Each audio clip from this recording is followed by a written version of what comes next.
Welcome बच्चों, स्वागत है आप सभी का इस कॉम्पिटिटिव एग्जाम क्वेश्चन की सीरीज में। तो बच्चों, हम यहाँ पर देखने वाले लेक्चर 2 में हम देखने वाले हैं सेल के बारे में। लेकिन फर्क ये रहेगा, जो हमने प्रीवियस टॉपिक में देखा था, तो प्रीवियस टॉपिक से कुछ हटकर और कुछ एडवांस लेवल पर, मतलब पिछले जो क्वेश्चन थे वो एवरेज लेवल के थे, और अभी हमने जो है कुछ एडवांस लेवल के क्वेश्चन जो है हमने निकाले हैं, एडवांस लेवल क्वेश्चंस।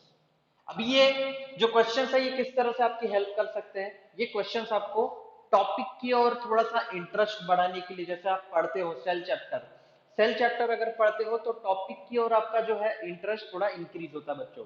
तो ये टॉपिक जो है, ये हमारे लिए बहुत ही इंपॉर्टेंट टॉपिक है competitive exam point of view, क्योंकि प्लांट सेल और एनिमल सेल ये एक ही टॉपिक में क्या हो जाता है बच्चों, इंक्लूड हो जाता है। सेल टॉपिक में ही ये इंक्लूड हो जाता है, इसलिए ये इंपॉर्टेंट टॉपिक है, ऐसा हम समझते हैं, ऐसा हम मानते हैं। और काफी सालों से हम देख रहे हैं कि इसी पर जो है क्वेश्चंस अराइज हो रहे हैं।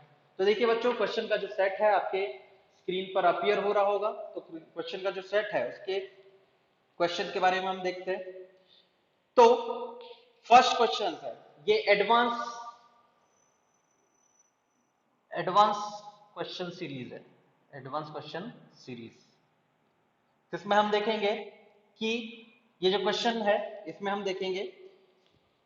तो चलते हैं क्वेश्चन नंबर 1 की तरफ। Which one of the following has its own DNA? Which one of the following has its own DNA? ठीक है बच्चों, तो ऐसा कौन सा ऑर्गेनिल है जिसके पास में खुद का डीएनए होता है? ये क्वेश्चन शायद रिपीट हो गया, लेकिन फिर भी हम इसका आंसर जो है फाइंड आउट करने की कोशिश करेंगे। तो इसका जो ऑप्शन है, ऑप्शन नंबर ए है माइटोकॉन्ड्रिया, ऑप्शन नंबर बी है डिक्टियोसोम, ऑप्शन नंबर सी है lysosomes, and option number D है प्रोक्सिसोम्स। ठीक है, तो इसमें देखिए करेक्ट आंसर जो रहेगा माइटोकॉन्ड्रिया रहेगा। ऑप्शन नंबर क्वेश्चन नंबर 1 का जो आंसर रहेगा mitochondria is the correct answer. तो बच्चों देखिए, आप स्क्रीन पर देख सकते हैं कि माइटोकॉन्ड्रिया के पास में खुद का जो है डीएनए होता है। तो बच्चों, माइटोकॉन्ड्रिया के पास अगर देखोगे तो डबल मेम्ब्रेन होती है और डीएनए है, तो जनरली इसके ऊपर क्वेश्चंस पूछे जाते हैं, और F1 पार्टिकल भी माइटोकॉन्ड्रिया के अंदर होते हैं। ठीक है बच्चों, इसीलिए क्या करता है वो एटीपी जनरेशन में ज्यादा से ज्यादा मदद करता है। तो चलते हैं क्वेश्चन नंबर 2 की तरफ। क्वेश्चन नंबर 2 है, which one of the following structure between two adjacent cells is an effective transport pathway? जिसमें देखिए बच्चों, ये जो क्वेश्चन है थोड़ा सा हमें कॉम्प्लिकेशंस लाने की कोशिश करता है, लेकिन कॉम्प्लिकेशन नहीं लाना है।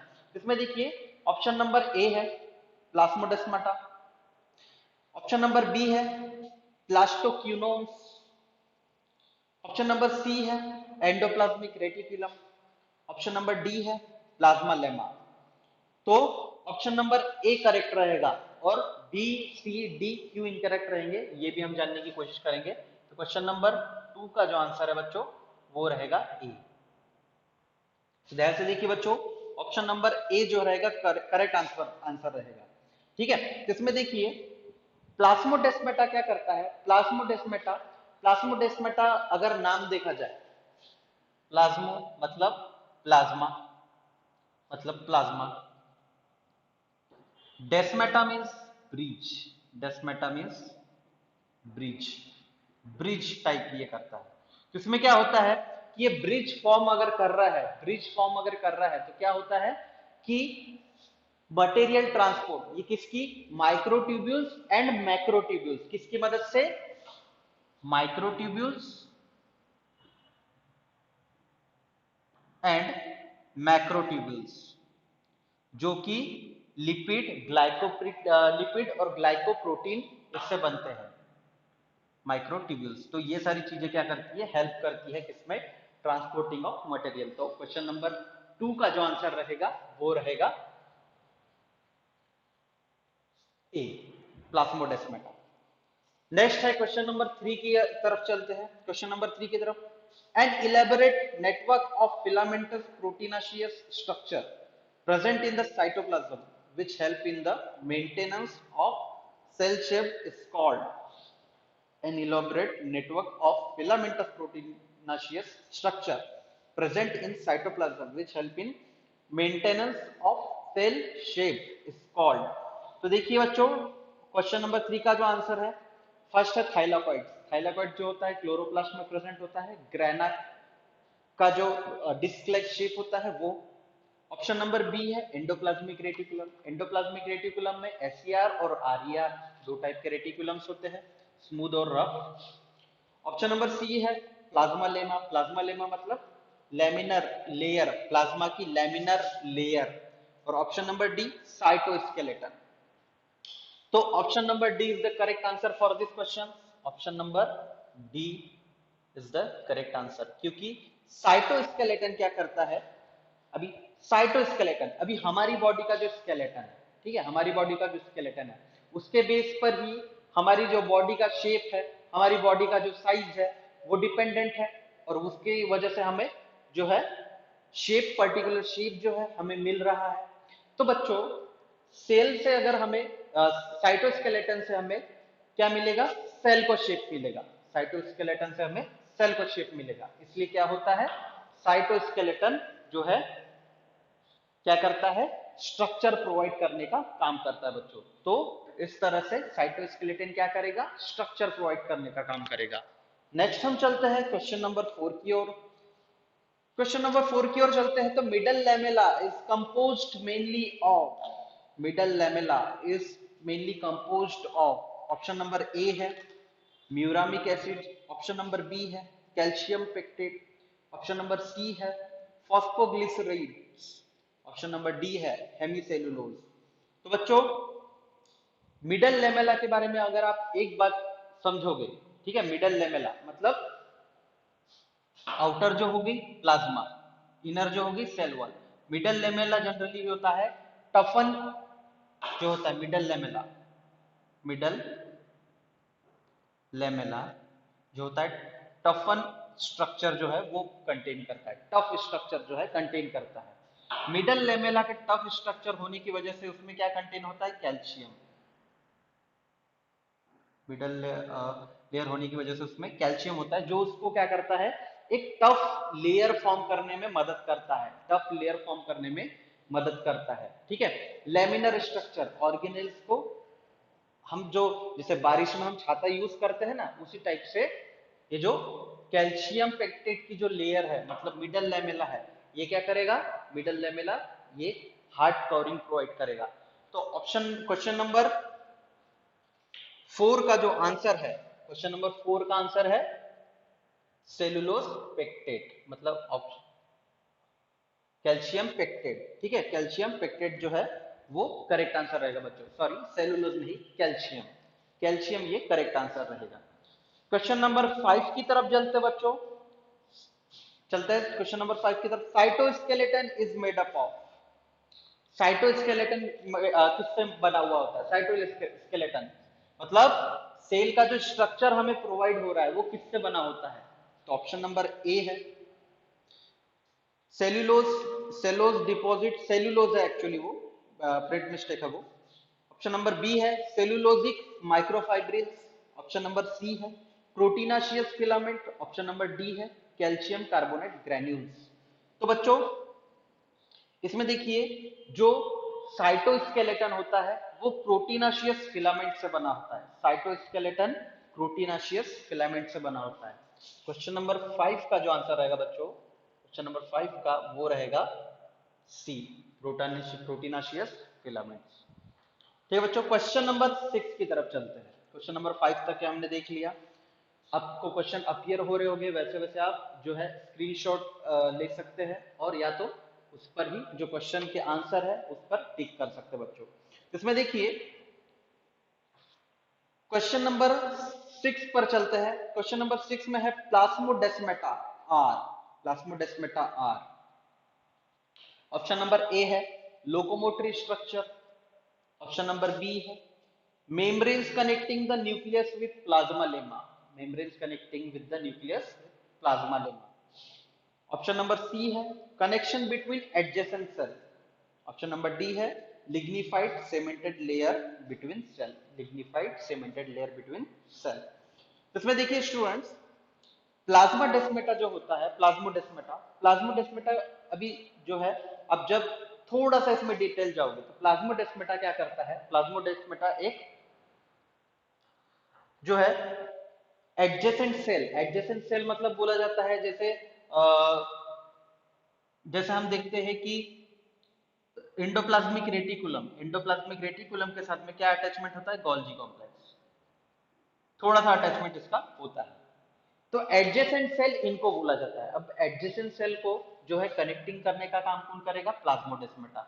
अगर इसमें देखिए प्लाज्मोडेस्माटा क्यों कनेक्शन का काम करेगा, क्योंकि प्लाज्मोडेस्माटा में वो स्ट्रेंथ होती है दूसरे ऑर्गेनिल्स को होल्ड करके रखने की, स्ट्रेंथ होती है दूसरे ऑर्गेनिल्स को होल्ड करके रखने की। तो बच्चों इसलिए plasmodesmata is the correct answer for this question.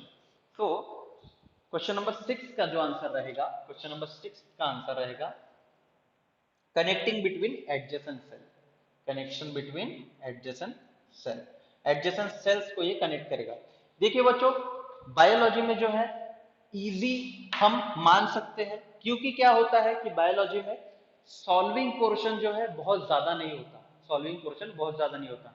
हमें इसमें सिर्फ क्यूरियोसिटी चाहिए थोड़ी, और थोड़ा सा इसमें जो है कॉन्शियस चाहिए।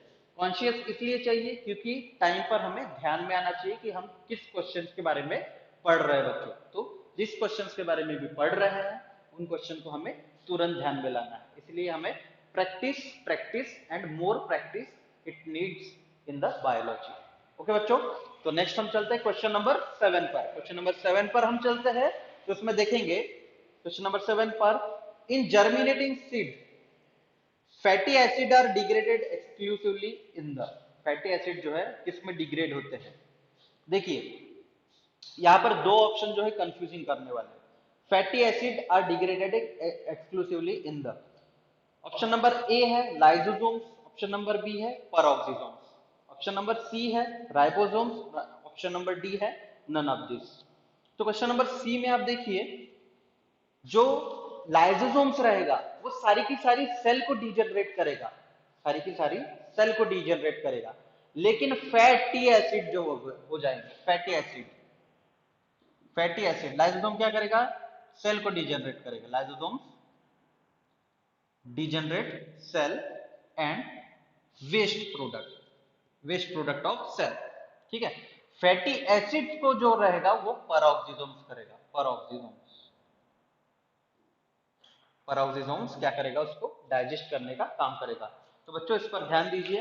और अभी आपको समझ में आया होगा कि एडवांस क्वेश्चन सीरीज हम क्यों कह रहे हैं, क्योंकि कुछ पोर्शन जो है ऐसा नहीं समझना कि हमने सब कुछ पढ़ लिया, हमारा कुछ जो पोर्शन होता है वो रह जाता है, तो उस पोर्शन को हमें थोड़ा सा पढ़ना है और आगे बढ़ना है।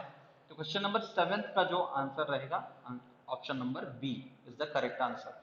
ठीक है बच्चों, तो आपको ध्यान में आ ही रहा होगा कि किस तरह से हम जो है ये सीरीज को कंप्लीट कर रहे हैं, और ये बहुत ही इजी तरीके से हम इसे सॉल्व करने की कोशिश कर रहे हैं, ठीक है, ज्यादा कंफ्यूजन क्रिएट करके कोई मतलब नहीं। क्वेश्चन नंबर 8 की तरफ चलते हैं। The largest cell in the human body, largest cell in the human body, option number A है nerve cell, option number B है muscle cell, option number C है liver cell, option number D है kidney cell. तो बच्चों nerve cell जो है largest cell है question number 8 में, ये क्वेश्चन जो है रिपीट हुआ है, तो नर्व सेल जो है वो लार्जेस्ट सेल है, ठीक है बच्चों, nerve cell, nervous cell, largest cell, ठीक है बच्चों। तो लार्जेस्ट सेल नर्वस सेल है, ये ध्यान में रखिए, बहुत ही इंपॉर्टेंट है, जनरल नॉलेज में भी आपको काम में आता है। तो इस तरह से ये इंपॉर्टेंट पोर्शन हो जाता है और ये आपके लिए भी यूजफुल है। नेक्स्ट हम चलते हैं क्वेश्चन नंबर 9 की तरफ।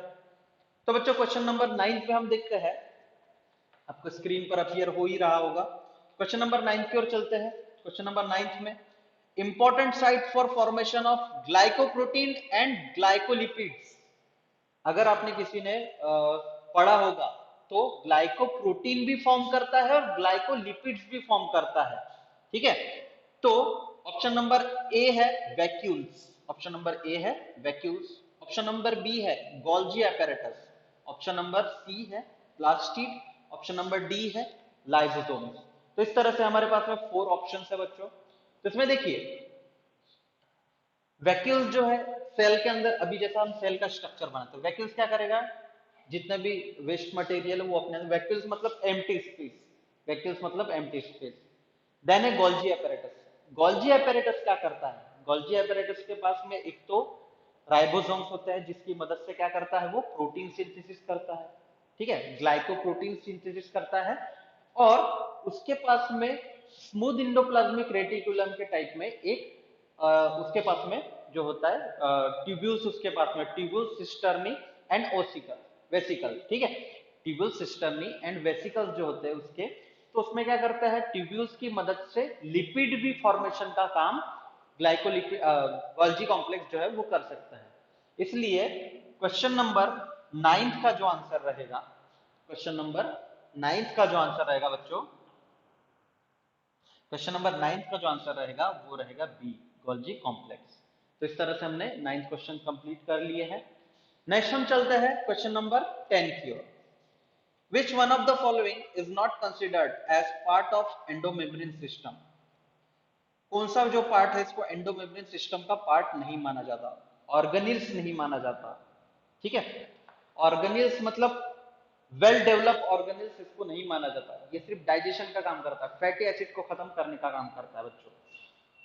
कौन है फैटी एसिड को खत्म करने वाला, फैटी एसिड को कभी बताया मैंने, फैटी एसिड को कौन खत्म कर सकता है, पेरोक्सिसोम्स। तो ऑप्शन नंबर ए है Golgi complex, option number B है पेरोक्सिसोम्स, ऑप्शन नंबर सी है वैक्यूल्स, ऑप्शन नंबर डी है लाइसोसोम्स। तो पेरोक्सिसोम जो होते हैं बहुत ही लेस अमाउंट में प्रेजेंट होते हैं और क्या करते हैं, जो एसिडिक नेचर वाले जितने भी मॉलिक्यूल्स वहां पर गुजरते हैं, एसिडिक नेचर वाले जितने भी मॉलिक्यूल्स वहां पर गुजरते हैं उन सभी मॉलिक्यूल्स को डिजनरेट करने का काम कौन करता है, पेरोक्सिसोम्स। तो क्वेश्चन नंबर 10 का जो आंसर रहेगा वो रहेगा बी, क्वेश्चन नंबर 10 का आंसर बी रहेगा। तो बच्चों आपकी क्वेश्चन सीरीज जो है यहाँ पर अपीयर हो रही है, तो आप इसको कृपया ध्यान दें और बहुत अच्छे से पढ़े, बहुत अच्छे से समझे, बहुत इंपॉर्टेंट पोर्शन है। नेक्स्ट हम चलते हैं, नेक्स्ट चलते हैं बच्चों क्वेश्चन नंबर 11 की तरफ, क्वेश्चन नंबर 11 की तरफ चलते हैं। तो the breakdown of glucose to pyruvate takes place in, the breakdown of glucose to pyruvate. तो इसमें ऑप्शन हम पहले रीड कर लेते हैं, ऑप्शन देख लेते हैं। ऑप्शन नंबर ए है माइटोकॉन्ड्रिया, ऑप्शन नंबर बी है न्यूक्लियस, ऑप्शन नंबर सी है लंग्स, लंग्स छोड़ दीजिए, ऑप्शन नंबर डी है साइटोप्लाज्म। ठीक है बच्चों, तो इस क्वेश्चन में बात की जा रही है glycolysis, glucose to pyruvic acid. आपने ग्लाइकोलाइसिस सुना होगा, पायरुविक एसिड, ठीक है। तो ग्लाइकोलाइसिस के बारे में अगर बच्चों आपने सुना होगा तो ग्लाइकोलाइसिस प्रोसेस कहां पर होती है, साइटोप्लाज्म में। क्रेब्स साइकिल कहां पर होती है, क्रेब्स साइकिल और ओइडियस, क्रेब्स साइकिल और ओइडियस माइटोकॉन्ड्रिया में शुरू हो जाती है। शुरुआत तो इधर से ही होती है लेकिन वो परफॉर्म और एंड उधर ही होती है अपना माइटोकॉन्ड्रिया में। मतलब ग्लूकोज जो है कन्वर्ट कर रहा है पायरुविक एसिड, पायरुवेट कन्वर्ट जो कर रहा है किसमें कर रहा है बच्चों, साइटोप्लाज्म में ये कन्वर्ट कर रहा है। तो बच्चों इस तरह से ये रहेगा। तो आंसर जो है इसका क्वेश्चन नंबर 11 का, क्वेश्चन नंबर 11 का जो आंसर रहेगा, क्वेश्चन नंबर 11 का आंसर जो रहेगा वो रहेगा D, cytoplasm. Cytoplasm is the correct answer. Okay बच्चों, नेक्स्ट हम चलते हैं क्वेश्चन नंबर 12 की तरफ। A major site for synthesis of lipid, synthesis of lipid. तो बच्चों यहां पर ऑप्शन है सिम्प्लास्ट, ऑप्शन बी है न्यूक्लियोप्लाज्म, ऑप्शन सी है आरईआर मतलब रफ एंडोप्लाज्मिक रेटिकुलम, और ऑप्शन डी है एसईआर स्मूथ एंडोप्लाज्मिक रेटिकुलम। तो बच्चों स्मूथ एंडोप्लाज्मिक रेटिकुलम में क्या होगा, लिपिड फॉर्मेशन होगा। अभी देखिए न्यूक्लियोप्लाज्म में पॉसिबल नहीं है क्योंकि न्यूक्लियोप्लाज्म जो है न्यूक्लियर मेम्ब्रेन है। सिम्प्लास्ट जो है, सिम्प्लास्ट जो है वो ना के बराबर ऑर्गेनिल्स का वर्क नहीं करता। नेक्स्ट हम देखते हैं RER rough endoplasmic reticulum. Rough endoplasmic reticulum protein form करने का काम करता है, लिपिड नहीं। प्रोटीन फॉर्म करने का, क्योंकि उसके पास में होते हैं राइबोसोम, तो वो क्या करता है, प्रोटीन फॉर्म करने का काम करता है। तो इसमें देखिए एससीआर क्या करता है, लिपिड फॉर्म करता है। एससीआर क्या करता है बच्चों, एससीआर लिपिड फॉर्म करता है, मतलब smooth endoplasmic reticulum.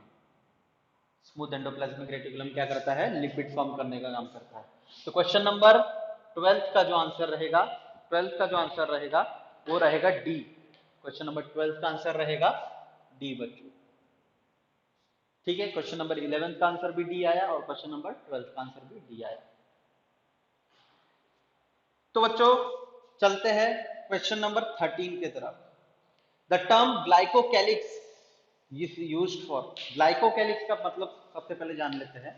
Glyco means glucose, glyco means glucose, calyx means, calyx means glucose layer, calyx means glucose layer, glycocalyx glucose layer. तो इसमें ऑप्शन नंबर ए है ग्लाइकोकैलिक्स। सबसे पहले यहां पर मैं नोट कर देता हूं, ग्लाइकोकैलिक्स ग्लूकोज लेयर। ठीक है बच्चों, तो ग्लूकोज लेयर इसको बोला जाता है। ऑप्शन नंबर ए है a layer present between cell wall and membrane of bacteria, a layer present between cell wall and membrane of bacteria. Option number B है cell wall of bacteria. Option number C है bacterial cell glycol engineer to possess N glycosylated protein, N glycosylated protein. Option number D है a layer surrounding the cell wall of bacteria, a layer surrounding a cell wall of bacteria. तो generally बच्चों glycocalyx जो layer होती है, glycocalyx की layer वो होती है बैक्टीरिया के ऊपर, वो होती है बैक्टीरिया के ऊपर। क्वेश्चन में आप देख रहे होंगे, ऑप्शन में आप देख लीजिए, ऑप्शन में जो है वो जो है क्वेश्चन नंबर 13 का जो ऑप्शन है D is the correct option, क्योंकि ग्लूकोज लेयर जो है वो बैक्टीरिया के ऊपर, ग्लाइकोकैलिक्स, तो ये प्रेजेंट होती है बच्चों। क्वेश्चन नंबर 14 में चलते हैं बच्चों।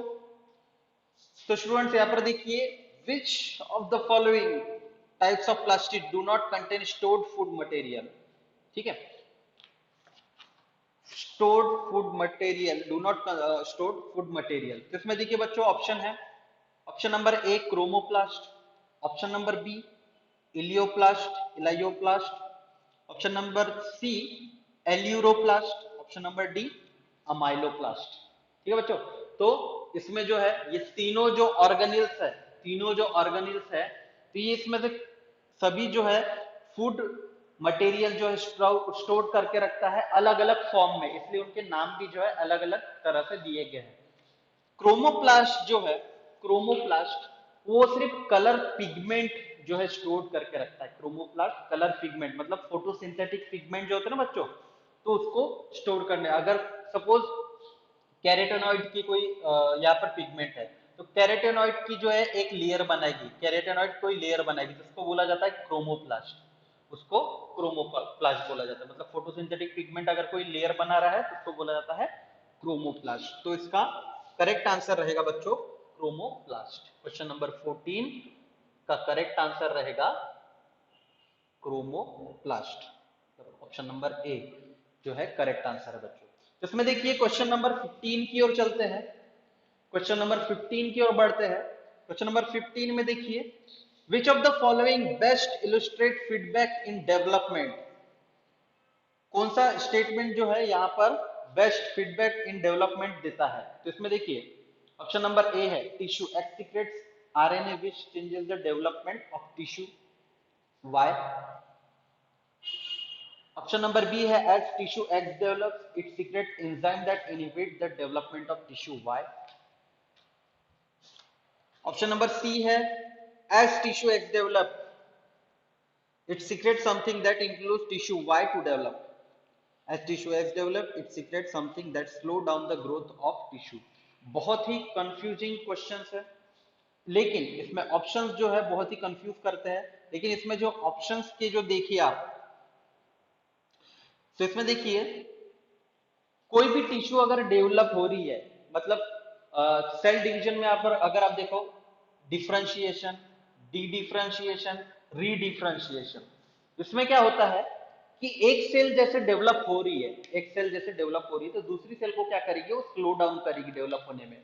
एक सेल जैसे डेवलप हो रही है तो वो दूसरी सेल को क्या कर देगी बच्चों, डेवलप होने की स्लो डाउन कर देगी, डेवलप होने में स्लो डाउन कर देगी। तो इस तरह से उसका मैकेनिज्म रहेगा। तो क्वेश्चन नंबर 15 का जो आंसर रहेगा, क्वेश्चन नंबर 15 का आंसर जो रहेगा वो डी ऑप्शन बराबर रहेगा।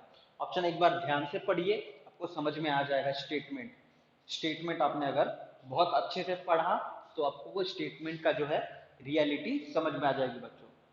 तो क्वेश्चन नंबर 16 पर चलते हैं। चलो 16 पर चलते हैं। Which of the following has extra nuclear DNA? Which of the following has extra nuclear DNA? तो इसमें आपको देखते बराबर आंसर समझ में आ जाता है। देखते बराबर answer, option number A mitochondria, option number B Golgi complex, option number C lysosome, option number D RER. तो इसमें ऑप्शन नंबर ए जो है इज द करेक्ट आंसर, क्योंकि माइटोकॉन्ड्रिया के पास में खुद का जेनेटिक मटेरियल होता है, तो एक्स्ट्रा न्यूक्लियर डीएनए भी उसी के पास में होगा, जाहिर सी बात है। क्वेश्चन नंबर 16 का जो रहेगा option number A is the correct, mitochondria is the correct answer. तो बच्चों इस तरह से माइटोकॉन्ड्रिया में डीएनए, इस पर काफी क्वेश्चन आते हैं। कोई भी कॉम्पिटिटिव एग्जाम में माइटोकॉन्ड्रिया बेस्ड काफी सारे जो क्वेश्चंस है वो पूछे जाते हैं बच्चों, तो ये इंपॉर्टेंट पोर्शन है बच्चों। नेक्स्ट हम चलते हैं क्वेश्चन नंबर 17 पर। Select the correct statement from the following regarding cell membrane. Option number A है sodium and potassium ion move across cell membrane by passive transport. No, it is surrounded by active transport, क्योंकि जब भी आप plasma membrane वाला जो structure देखोगे, fluid mosaic model अगर देखोगे तो उसमें एक्टिव मेमोरी, एक्टिव ट्रांसपोर्ट में ये पास होते हैं। ऑप्शन नंबर बी है protein makes up 60 to 70% of the cell membrane. नहीं, lipids and glycolipids and glycoproteins, they are include the formation of fluid mosaic model or plasma membrane or cell wall, so then not include 60 to 70%, so it is not a correct option. So आते हैं C के तरफ, lipid are arrange in bilayer with polar heads towards the inner part. Polar heads जो रहता है, देखिए जैसे lipid bilayer मतलब जो रहता है प्लाज्मा मेम्ब्रेन का फ्लूइड मोसैक मॉडल, तो इसमें देखिए ये जो रहता है हेड पोर्शन, ये इधर नहीं होता, ये होते हैं आउटर पोर्शन, इनर पोर्शन की तरफ नहीं होते बच्चों, तो ये करेक्ट नहीं है। इसमें देखिए ये करेक्ट नहीं है बच्चों, इसमें देखिए ये करेक्ट नहीं है। तो option number D fluid motion model of cell membrane was proposed by Singer and Nicolson, it is the correct answer. Singer and Nicolson, इन्होंने क्या किया था, फ्लूइड मोसैक मॉडल को क्या किया था, डेमोन्स्ट्रेट किया था, फ्लूइड मोसैक मॉडल को डेमोन्स्ट्रेट किया था। अगर फ्लूइड मोसैक मॉडल का स्ट्रक्चर आपको पता नहीं है तो आपको 11th वाली जो बुक है उसमें आपको मिल जाएगा, लेकिन आपको इसके लिए थोड़ा सा फाउंडेशन अपना अच्छा बनाना पड़ेगा। फाउंडेशन बनाना बहुत ही जरूरी है, जब तक कि आपका फाउंडेशन नहीं है तब तक ये एडवांस लेवल जो क्वेश्चंस है आप सॉल्व नहीं कर पाओगे। तो बच्चों फाउंडेशन होना बहुत ही जरूरी है। क्वेश्चन नंबर 17 का जो आंसर रहेगा वो रहेगा डी। क्वेश्चन नंबर 17 का जो आंसर रहेगा वो रहेगा डी, क्योंकि fluid mosaic model Singer and Nicolson ने क्या किया था, दिया था।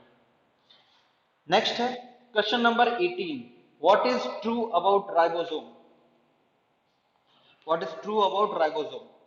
ऑप्शन नंबर ए है prokaryotic ribosome are 80s and S stand for sedimentation coefficient.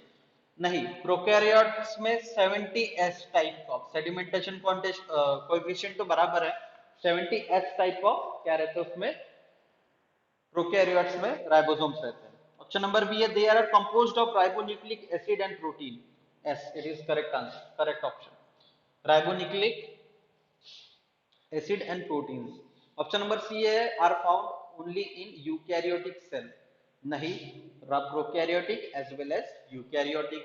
Option number D these are self splicing intron of some RNAs, no, self splicing नहीं रहते, उनके ऊपर कोई ना कोई हावी रहता है। जैसे न्यूक्लिक एसिड जो रहता है एडेनाइन ग्वानिन साइटोसिन यूरेसिल, किसमें आरएनए की बात कर रहे हैं, तो आरएनए में यूरेसिल जो होता है, तो ये सारी इनकी मदद से क्या करते हैं, एक दूसरे को बिल्डअप करते हैं। तो बच्चों option number B is the correct answer. Question number 18 का option number B is the correct answer.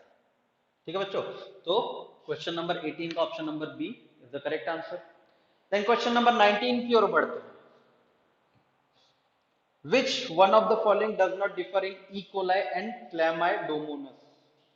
तो ये बच्चों आपको E. coli and Chlamydomonas जो है Chlamydomonas आपको क्लासिफिकेशन प्लांट्स में आपको देखने को मिलता है। Chlamydomonas उसमें पायरेनोइड्स जो होता है स्टार्च सीक्रेटिंग जो पार्ट होता है।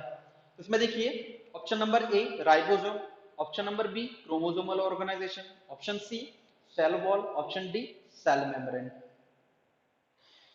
तो इसमें देखो सेल मेम्ब्रेन जो होती है वो डिफर नहीं होती, सेल मेम्ब्रेन जो होती है वो डिफर नहीं होती, सिमिलर सेल मेम्ब्रेन इसमें प्रेजेंट होती है बच्चों, सिमिलर सेल मेम्ब्रेन इसमें प्रेजेंट होती है। राइबोसोम डिफर हो सकते हैं, क्यों? क्योंकि क्लेमाइडोमोनास जो है वो प्लांट की स्पीसीज है और इकोलाई जो है वो बैक्टीरिया है, तो राइबोसोम दोनों में डिफरेंट डिफरेंट रहेंगे। क्रोमोसोमल ऑर्गेनाइजेशन भी डिफरेंट डिफरेंट रहेगा क्योंकि प्लांट और एनिमल है। सेल वॉल जो है वो भी डिफरेंट रहेगी, लेकिन cell membrane means plasma membrane के बारे में यहाँ पर बात हो रही है।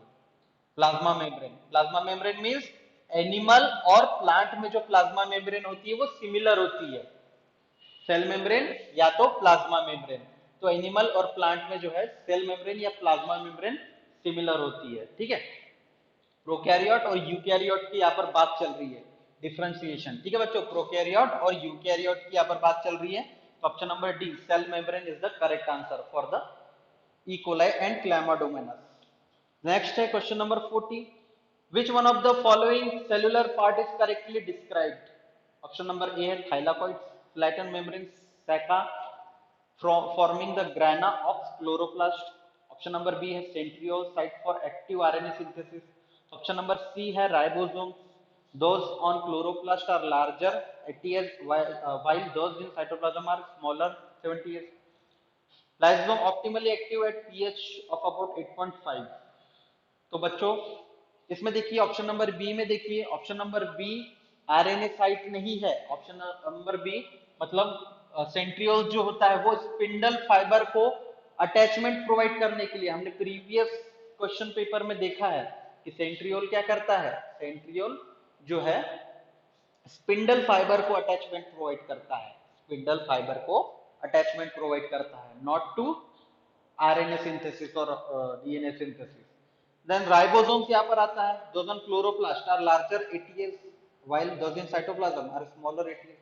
नहीं, ये डिफरेंट करता है, डिफर करता है, यूकैरियोटिक सेल है या प्रोकैरियोटिक सेल है उसके बेस पर ही जो कुछ भी सेल है वो डिवाइड होती है, सेल मींस आरएनए जो है वो डिवाइड होते हैं। लाइसोसोम जो है optimally active at pH of about 8.5। No, ये बेस पर भी एक्टिव होता है और एसिडिक नेचर पे भी एक्टिव होता है, इसमें कोई डिफरेंशिएशन नहीं है। तो इसमें क्वेश्चन नंबर 20 में हम देखेंगे, question number 20, prokaryote thylakoids flatten membrane Saika forming the grana of chloroplast. Chloroplast में अगर आप देखोगे ये जो ग्रेना फॉर्म होता है, ग्रेना जिसके सिंगल डिस्क को अगर निकाल दिया जाए जिसमें क्या होता है क्लोरोफिल पिगमेंट होता है तो उसको बोला जाता है थाइलाकॉइड्स, तो बोला जाता है थाइलाकॉइड बच्चों। तो ये जो है करेक्ट आंसर है। तो इसमें बच्चों ऑप्शन नंबर 20 का जो करेक्ट आंसर है वो है ए। तो ध्यान से सुनिए बच्चों, ये बहुत ही इंपॉर्टेंट क्वेश्चन है और जितने भी हमने क्वेश्चंस निकाले हैं वो सिलेक्टिव क्वेश्चंस है, वो सिलेक्टिव क्वेश्चंस है। इतने 40 क्वेश्चंस जो है अगर आपने पढ़ लिए तो आपको कोई ना कोई कॉम्पिटिटिव एग्जाम में हेल्पफुल रहेंगे। ये सारे जो क्वेश्चन है हमने 40 क्वेश्चन, कल के 20 मतलब बेसिक एवरेज लेवल के क्वेश्चन और एडवांस लेवल के क्वेश्चन, आप दोनों वीडियोस को अच्छी से देखिए जो कि आपको हेल्प करेंगे कोई भी कॉम्पिटिटिव एग्जाम में। तो बच्चों अभी के लिए बस इतना ही, हमने 20 क्वेश्चन कंप्लीट किए हैं, प्रीवियस में 20 किए मतलब 40 question more sufficient for the competitive examination. So it is easy to tackle and easy to learn. So here are the answers and there is the question paper. So you can see easily or you can obtain easily. तो बच्चों अभी के लिए बस इतना ही, मिलते हैं बाद में।